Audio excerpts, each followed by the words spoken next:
जिसे गरीब समझकर एयरपोर्ट से धक्के मारकर बाहर निकाल दिया था, उसके एक इशारे पर बंद हो गई दुनिया की सबसे बड़ी एयरलाइन कंपनी। इस मामूली सड़क छाप घर जमाई से अपनी बेटी का तलाक करवाना चाहती थी एक सास, कैसे एक झटके में उसी फटीचर घर जमाई ने गिफ्ट की दुनिया की सबसे महंगी कार अपनी बीवी को। क्या हुआ जब एक फटी हुई चप्पल पहने आदमी के स्वागत में झुक गया पूरा ताज होटल, जेब में जिसके नहीं होते थे 10 रुपए भी। कैसे वही शख्स निकला मालिक दुनिया की सबसे बड़ी बैंक का, जिस घर जमाई का मजाक उसके घर के नौकर भी उड़ाते थे। कैसे उसके सामने गिड़गिड़ाने लगे होम मिनिस्टर और पूरी पुलिस फोर्स। सभी के मुंह खुले के खुले रह गए जब एक गरीब छोले भटूरे बेचने वाले के लिए खुद आया फोन प्रधानमंत्री का। ऐसे ही पूरी दुनिया इस कहानी की दीवानी नहीं है। ओह, तो ये है तुम्हारा सड़क पर ठेला लगाकर छोले कुलचे बेचने वाला पति। मुझे ना तुम पर बहुत दया आई। कहाँ तुम अरबपतियों के खानदान नारंग्स की बेटी थी। जब तुम सड़क पे निकलती थी तो लोग तुम्हारे लिए रोड साफ किया करते थे, और आज देखो तुम इस सड़क छाप ठेले वाले का हाथ पकड़ के चल रही हो। बोल लिया तुमने। और कहाँ भाग गए थे तुम आज से 2 साल पहले? मैं भागा नहीं था, मैं अपने करियर के लिए यूएस गया था। ये बात तुम बहुत अच्छे से जानती थी कि मैं तुमसे बहुत प्यार करता था। दरअसल अभय दृष्टि का एक्स बॉयफ्रेंड है, जो उसे कॉलेज के दिनों में बेहद प्यार करता था। लेकिन तुमसे इंतजार नहीं हुआ। मेरे जाते ही तुमने इससे शादी कर ली। अभय की यूएस जाने के कुछ दिनों बाद उसे पता चला कि दृष्टि ने छोले कुलचे का ठेला चलाने वाले शिवम से शादी कर ली है। उस दिन से दृष्टि के लिए उसका प्यार नफरत में बदल गया। अरे मेरा रिप्लेसमेंट कम से कम मेरे टक्कर का तो देखती है। छोड़ो ये सब। तुमने ये नहीं पूछा कि मैं यहाँ इंडिया में अब क्या कर रहा हूँ? नहीं पूछा, क्योंकि मैं जानना ही नहीं चाहती। तुम्हें जानना चाहिए, क्योंकि मैं ये चाहता हूँ। हाथ छोड़ो मेरे। ये देखकर दृष्टि के साथ खड़े उसके पति शिवम का खून खौल उठा। मेरी बीवी का हाथ छोड़, दूर रहकर बात कर। अब तू मुझे बताएगा कि मुझे क्या करना है? तू 2 कौड़ी के ठेले वाला, तुझे पता है मैं कौन हूँ? अभय कपूर। ग्लोबल पैराडाइज का नाम सुना तुम दोनों ने? एशिया की नंबर 1 मल्टीनेशनल कंपनी। मैं उसका एमडी यानी मैनेजिंग डायरेक्टर। क्या हुआ? झटका लगा? सोच रही हो ना कि काश 2 साल और इंतजार कर लिया होता तो इस ठेले वाले के साथ घूमना नहीं पड़ता। बकवास बंद करो अभय। तुम्हें पता भी है इन 2 सालों में मेरे साथ क्या हुआ है? Who cares? मुझे जानना भी नहीं है। और ये मगरमच्छ के आंसू टपकाने का कोई फायदा नहीं। अब ये ठेले वाला ही तुम्हारा पति है और यही तुम्हारी औकात है। जी भरकर दृष्टि को जलील करने के बाद अभय वहां से चला तो क्या, लेकिन उसने दृष्टि के दिल को चोटिल कर दिया था। दृष्टि को इमोशनल देखकर शिवम उसे संभालना चाहता था, लेकिन दृष्टि थी जो उसे करीब भी आने नहीं देती थी। पर आज शिवम के मन को एक बात खाए जा रही थी। दृष्टि, क्या तुम आज भी वैसे प्यार करती? आज तो तुमने पूछ लिया, मगर अगली बार अपनी औकात में रहकर मुझसे कोई सवाल पूछना। मैं तुम्हें सिर्फ और सिर्फ अपने दादाजी की वजह से झेल रही हूँ। अगर मेरे हाथ में होता ना तो 1 मिनट में तुम्हें अपनी जिंदगी से निकालकर बाहर फेंक देती। चुप हो जाओ, एक शब्द मत निकालना अपनी जुबान से। तुम्हारी वजह से मेरी ये हालत है कि मैं 1-1 रुपए के लिए तरस रही हूँ। वरना नारंग मेंशन में क्या क्या ऐशो आराम नहीं थे मेरे लिए। ये सुनकर शिवम चुप हो गया और उसने मन ही मन अपने आप से कहा, तुम फिक्र मत करो दृष्टि, जिस दिन मेरी असली सच्चाई सारी दुनिया के सामने आएगी उस दिन सबके पैरों तले जमीन खिसक जाएगी। तब मैं दुनिया के सारे ऐशो आराम तो क्या, सारे चांद तारे भी तुम्हारे कदमों में बिछा दूंगा। ये मेरा वादा है। शादी के 1 हफ्ते बाद भवानी नारंग की मृत्यु हो गई। पूरे परिवार को बड़ा झटका लगा। नारंग परिवार में शिवम को भवानी नारंग के सिवाय कोई पसंद नहीं करता था। वो चुपचाप खड़ा सब कुछ देख रहा था। भवानी नारंग के मरते ही घर में झगड़े शुरू हो गए और इसी के साथ दृष्टि के माता पिता को नारंग खानदान के बिजनेस और प्रॉपर्टी दोनों से बेदखल कर दिया गया। शिवम को बुरा तो लग रहा था, लेकिन वो कुछ कर नहीं पा रहा था। इस हादसे के बाद दृष्टि अपने पिता की छोटी सी फैक्ट्री चलाने लगी, पर शादी के 2 साल बीत जाने के बावजूद दृष्टि ने आज तक शिवम को अपना पति नहीं स्वीकारा था। वहीं अभय अपनी आलीशान डाइनिंग टेबल पर ब्रेकफास्ट कर रहा था। तभी अचानक उसका फोन बजा। उसने कॉल रिसीव किया और किसी से बात करते हुए गुस्से से चिल्ला उठा, What the hell? मेरे बैंक अकाउंट और कार्ड कैसे ब्लॉक हो सकते हैं? तुम्हें पता है आज मुझे कितनी इंपॉर्टेंट डील क्रैक करनी थी और कंपनी के एसेट्स के लिए मुझे इन्वेस्टमेंट करना था। तुम्हारे बेकार सिस्टम की वजह से ना सब खराब हो गया। नाउ यू टेल मी कि अब क्या किया जाए। सर, आपको हुई असुविधा के लिए हमें खेद है। हमें ये इश्यू रिजॉल्व करने की कोशिश करते हैं। मुझे कुछ भी नहीं सुनना है। कल तक अगर ये सब ठीक नहीं हुआ ना तो मुझसे बुरा कोई भी नहीं होगा। ये बोलकर अभय ने गुस्से में फोन काट दिया। यस यस मिस्टर प्रदीप, मैं बस पहुंच ही गई हूँ। हाँ, लिफ्ट के बाहर ही हूँ। यस यस, हाँ, I will see you. God,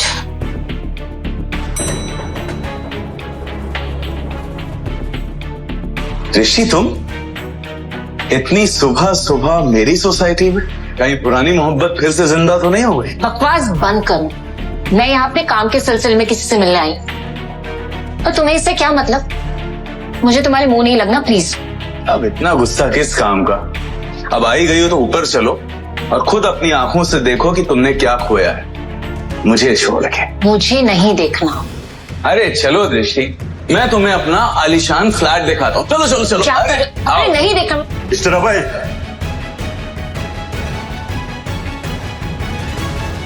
mister अभय, आपको हाउसिंग कंपनी से नोटिस देना है। नोटिस? यस। जैसे ही अभय ने वो नोटिस खोलकर पढ़ा, उसके होश उड़ गए। व्हाट? आज के आज मुझे फ्लैट खाली करना होगा? नहीं नहीं नहीं, ऐसा नहीं हो सकता। जरूर ये कोई फॉल्स नोटिस है। मुझे अभी ऑफिस जाके पता करना होगा। कहीं नजर तो नहीं लग गई तुम्हारे फ्लैट को मेरी? ओ शराब दृष्टि, मेरे लिए तुम्हारी औकात एक चींटी जितनी भी नहीं है। अब मुझे धमकी बाद में देना मिस्टर अभय। पहले जाओ और अपना आलीशान फ्लैट बचाओ जो तुम्हें तुम्हारी कंपनी ने दिया था और अब तुमसे छीनने वाली है। तुम्हें तो मैं ना। बाय, मेरी लिफ्ट आ गई। कुछ ही देर बाद जैसे ही अभय अपने ऑफिस पहुंचा, उसने देखा कि उसकी कैबिन में उसकी टेबल के ऊपर एक लेटर पड़ा था। जैसे ही अभय ने वो लेटर पढ़ा, उसके पैरों तले जमीन खिसक गई। ये उसका टर्मिनेशन लेटर था जो डायरेक्ट कंपनी के सीईओ से आया था। Termination letter? वो भी मुझे? वेट, ऐसा नहीं हो सकता। और मैं तो कभी कंपनी के मालिक से मिला भी नहीं हूं, तो मैंने उनके साथ बदतमीजी कब की? लेटर में लिखे टर्मिनेशन का रीजन पढ़कर अभय का दिमाग ही हिल गया। गुस्से से भरा अभय वो लेटर लेकर सीईओ के पास पहुंचा। मिस्टर अमन, मुझे आपसे बात करनी है। अभय, हाँ बोलो। आपने टर्मिनेशन लेटर क्यों भेजा? जिस शख्स से मैं आज तक मिला नहीं हूं, मैं उनकी बेइज्जती क्यों करूंगा? मिस्टर अभय, आप उस शख्स से मिल भी चुके हैं और आपने उनकी बेइज्जती भी की है। और अगर आपको ये बात झूठ लग रही है तो सर आज ऑफिस आए हैं, आप सामने उनके केबिन में जाकर उनसे मिल सकते हैं। ये बोलकर जैसे ही अभय कंपनी के ओनर के कैबिन में गया, सर, मैं आए? सर, मेरा नाम अभय है। मैं आपकी कंपनी का मैनेजिंग डायरेक्टर हूं। वो नहीं। शिवम को देखकर अभय के होश उड़ गए। शिवम, तू? तेरी हिम्मत कैसे ओनर के केबिन में घुसने की, और तू उनकी कुर्सी में बैठा? भिखारी कहीं का। सिक्योरिटी आ ही जाएगी मुझे बाहर निकालने के लिए। एमडी साहब। बॉस, तुम लोगों का दिमाग खराब है क्या? ये 2 कौड़ी का आदमी सड़क पर ठेला लगाता है तो ठेला लगाता भी हूं और इस ऑफिस को चलाता भी हूं, और इन दोनों के लिए टैलेंट चाहिए जो तुझ में नहीं। सिक्योरिटी, इसे बाहर निकालो और आज के बाद ऑफिस के आसपास दिखाई नहीं देना चाहिए। ये गेट आउट। सर प्लीज मुझे माफ कर दीजिए। सर प्लीज, एक मिनट प्लीज। सर प्लीज मुझे माफ कर दीजिए, मुझसे बहुत बड़ी गलती हो गई, मुझे नहीं पता था आप कौन है सर। सर प्लीज मुझे माफ कर दीजिए, मैं आपके पैर पड़ता हूँ सर। सर प्लीज मुझे माफ कर दीजिए।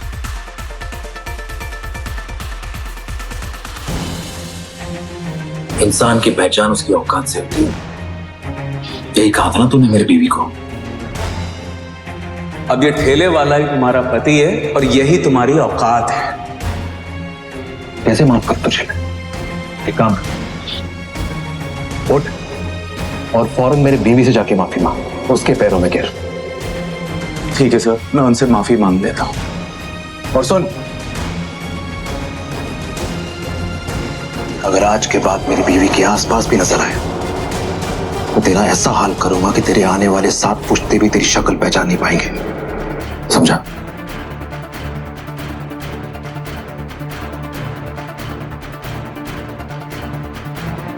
और हाँ, एक और बात,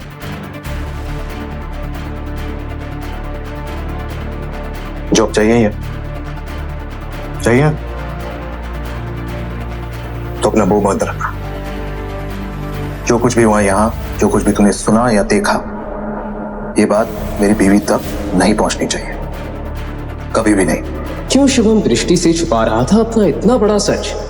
लेकिन अभय ही अकेला नहीं था जिसे शिवम ने इस कदर सबक सिखाया था। आज से 2 साल पहले इससे भी ज्यादा खतरनाक और दिल दहला देने वाला सबक शिवम ने दृष्टि के कॉलेज के उस सन की दीवाने ऋषभ सिंघानिया को सिखाया था, जो दृष्टि के लिए अपनी एक तरफा मोहब्बत में पागल हो चुका था। ऋषभ दिल्ली का मशहूर बिजनेसमैन सिंघानिया इंडस्ट्रीज के मालिक का बेटा था, इसलिए कॉलेज में सब उससे डरते थे। ऋषभ सिंघानिया अमीर बाप की बिगड़ैल औलाद था, जो कई बार जेल जा चुका था, लेकिन फिर भी वो अपनी हरकतों से बाज नहीं आया था, क्योंकि पैसे और पावर के बलबूते पर वो हर बार आसानी से बाहर आ जाता था। एक दिन दृष्टि अपने दोस्त के साथ कैंटीन में पहुंची ही थी कि तभी अचानक। क्या बदतमीजी है, पागल हो गए हो क्या? पागल? वैसे ये बताओ, कल रात को मेरे मैसेज का रिप्लाई क्यों नहीं किया? हाँ? तुम्हें पता है ना? तुम्हें समझ में नहीं आता, मैं तुमसे प्यार नहीं करती हूँ, मैं सिर्फ और सिर्फ अभय से प्यार करती हूँ। ओह माय गॉड, लगता है तुम्हें पता नहीं है। तुम्हारा वो बेवफा आशिक तुम्हें छोड़ के कल रात को यूएस जा चुका है। What? दिमाग खराब हो गया क्या तुम्हारा? अभय मुझे छोड़कर कहीं नहीं जा सकता, समझे? मैंने उसे मना कर दिया था वहां जाने से। दृष्टि ने देखा कि अभय ने उसे मैसेज किया था कि वो यूएस जा रहा है, जो दृष्टि ने पढ़ा नहीं था। दृष्टि को अपनी आंखों पर यकीन नहीं हुआ कि अभय उसे बिना मिले कैसे जा सकता है, और उसने अभय को फोन लगाया।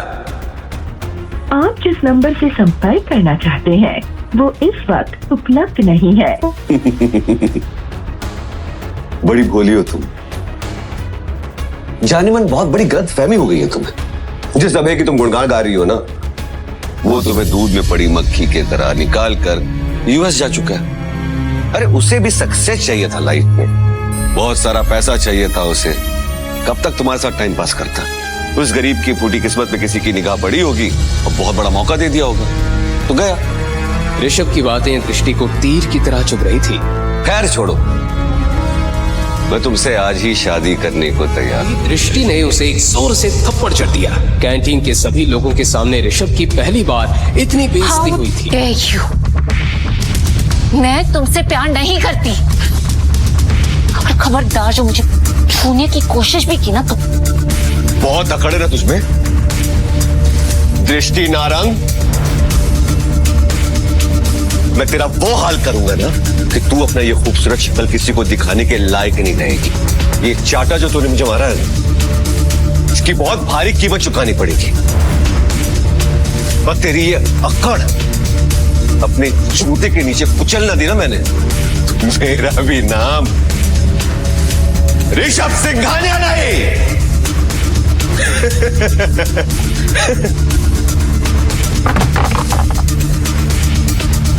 कैंटीन में सन्नाटा फैल गया था, क्योंकि वहां मौजूद हर शख्स ये जानता था कि ऋषभ अब शांत बैठने वाला नहीं था।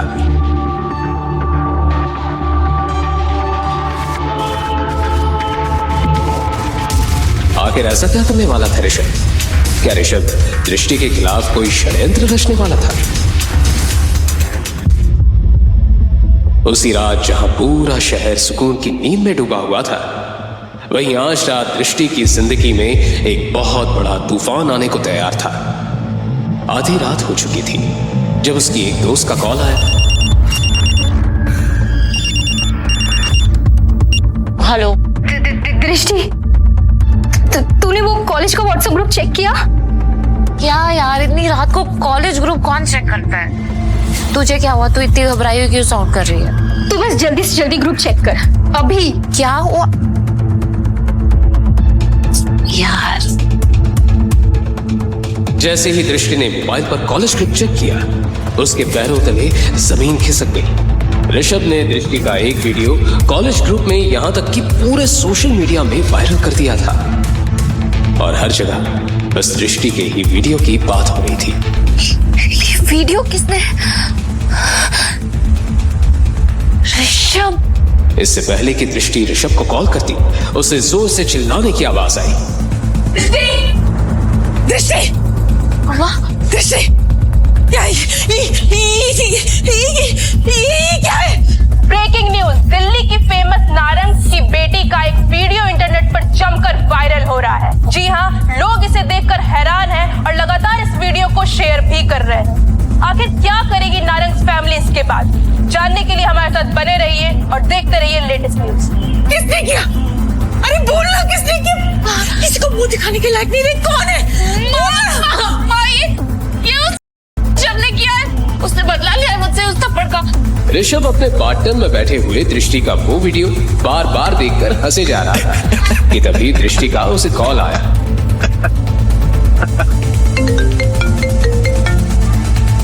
ऋषभ, तुमने क्या किया ये कॉलेज ग्रुप पे? तो तुम्हें देख लिया। तो बताओ कैसा लगा मेरा सरप्राइज? फाइनली तुम्हारा कॉल आ ही गया। पता है कितनी बेताबी से मैं तुम्हारा इस कॉल का इंतजार करता था। मुझे यकीन था कि मेरी दृष्टि मुझे जरूर फोन करेगी, मगर नहीं, तुम्हें तो मेरी कदर ही नहीं। अब इश्क का जुनून हद से बढ़ चुका है माय डार्लिंग। Shut up! तुम ये सब कैसे कर सकते हो? मैं ऋषभ सिंघानिया, मैं वो सब कुछ कर सकता हूँ जो तुम कभी सोच भी नहीं सकते। अभी वक्त है, शादी कर लो मुझसे। लिसन, तुम अगर दुनिया के आखिरी लड़के भी होगे ना, तो भी मैं तुमसे शादी कभी नहीं करूंगी। दृष्टि की ये बात सुनकर ऋषभ जोर जोर से हंसने लगा। वहीं दूसरी तरफ उसकी माँ का रो रो कर बुरा हाल हो रहा था।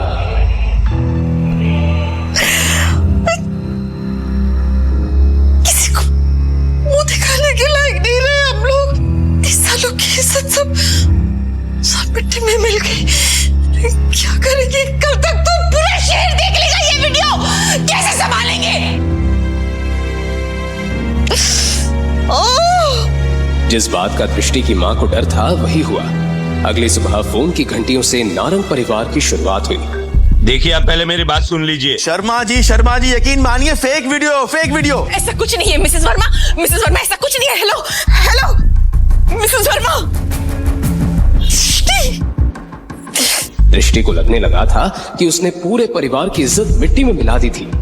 पूरे दिल्ली में नारंग परिवार की थू-थू होना शुरू हो गई थी। कौन करेगा इससे शादी? अब मुझे बहुत टेंशन हो रही है। सब हम पर थूक रहे हैं। कैसे होगी इसकी शादी? एक लड़का है, हाँ, एक लड़का है जो अभी भी दृष्टि से शादी करना चाहता है। दृष्टि के दादाजी भवानी नारंग की ये बात सुनकर सब चौंक गए। शिवम,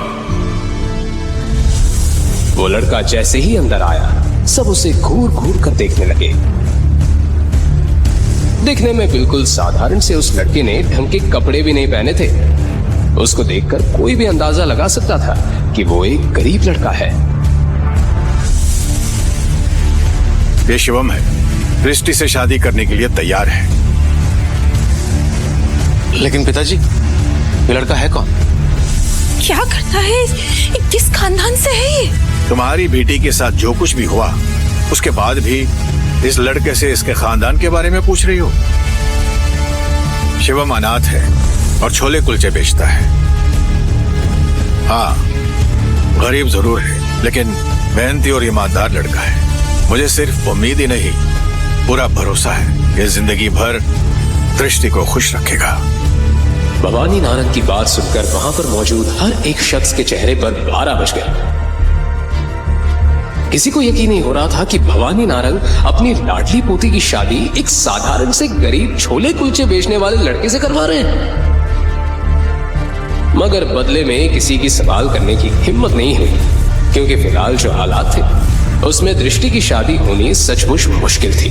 लेकिन दादू मैं एक ठेला लगाने वाले से कैसे शादी कर सकती हूँ? माँ प्लीज आप एक बार मुझे ऋषभ से बात करने दीजिए। आई प्रॉमिस मैं सब ठीक कर दूंगी। क्यों ठीक कर दोगी तुम? कॉल किया था ना तुमने उसे, कुछ हुआ?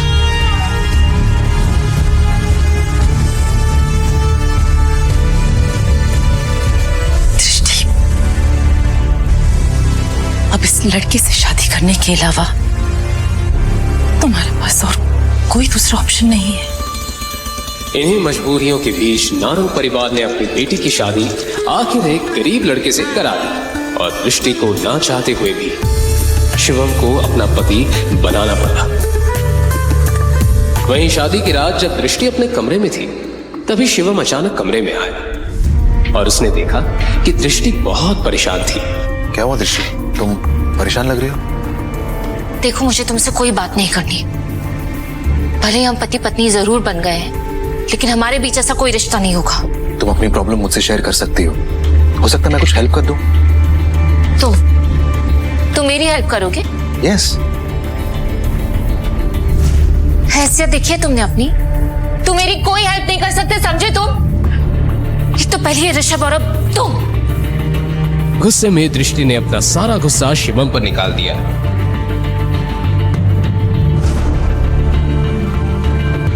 शिवम ने फोन उठाकर देखा तो वो हैरान हो गया, क्योंकि पूरे इंटरनेट में अभी भी दृष्टि का वो वीडियो वायरल हो रहा था। फिर उसके बाद जो हुआ वो कोई सोच भी नहीं सकता।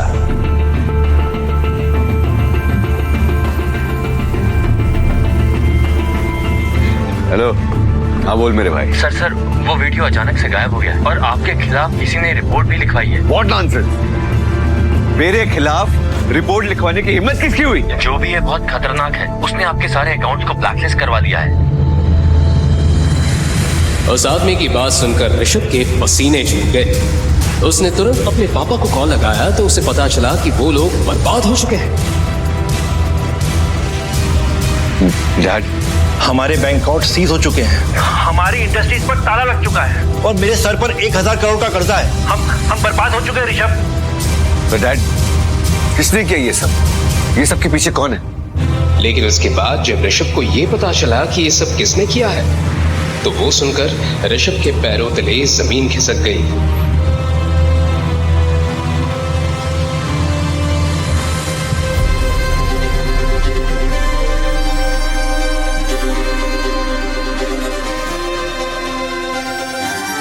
वहीं दूसरी तरफ दृष्टि ने जैसे ही अपना फोन उठाकर देखा तो उसे पता चला कि उसका वायरल वीडियो पूरे इंटरनेट से गायब हो चुका। लेकिन ये सब किया किसने? इससे पहले कि दृष्टि इस बात का पता लगाने की कोशिश करती, अचानक डोरबेल बजी। उसने दरवाजा खोलकर देखा तो सामने ऋषभ खड़ा था। ऋषभ, तुम यहाँ क्या कर रहे हो?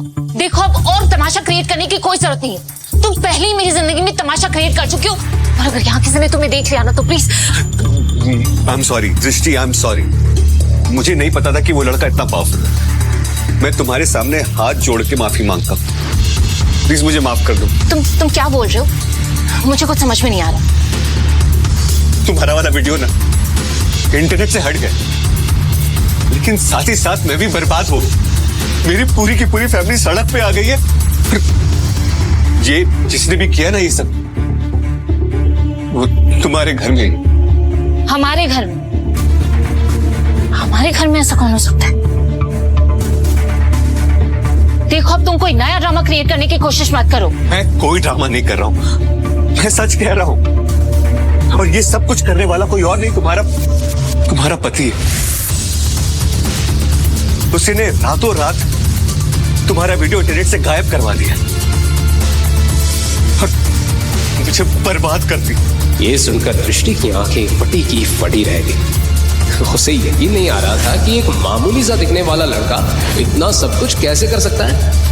इसलिए वो गुस्से में ऋषभ से बोली, ये क्या बकवास कर रहे हो तुम? शिवम, शिवम ये सब कैसे कर सकता है? मैं सच कह रहा हूं, मेरा यकीन मानो, ये सब कुछ उसी ने किया।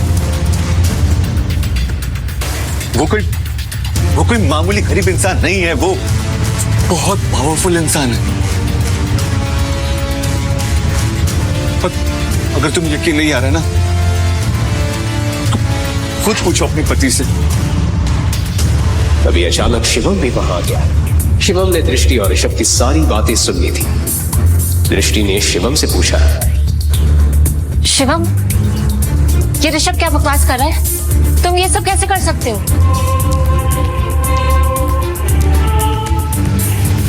लेकिन बदले में शिवम ने कोई जवाब नहीं दिया और उसके चेहरे पर एक हल्की सी मुस्कुराहट फैल गई। बोलो, क्या दृष्टि अपने पति शिवम का ये राज कभी जान पाएगी? आखिर क्यों वो इतना पावरफुल आदमी होते हुए भी बेच रहा था सड़कों पर छोले कुलचे? अभी तक आपने जो भी सुना वो तो सिर्फ ट्रेलर है। शिवम का असली राज तो कुछ और है, जिसके लिए उसने दृष्टि से शादी की थी। और उसके बाद जो हुआ उसे सुनकर आपके रोंगटे खड़े हो जाएंगे। तो अगर आपको भी जानना है इस कहानी का हैरत अंगेज सच, आगे की कहानी जानने के लिए देखिए अगला एपिसोड सिर्फ पॉकेट एफएम के यूट्यूब चैनल पर। और शिवम द हिडन वॉरियर के सारे एपिसोड्स को सुनने के लिए डिस्क्रिप्शन में दी लिंक से डाउनलोड करें पॉकेट एफएम ऐप।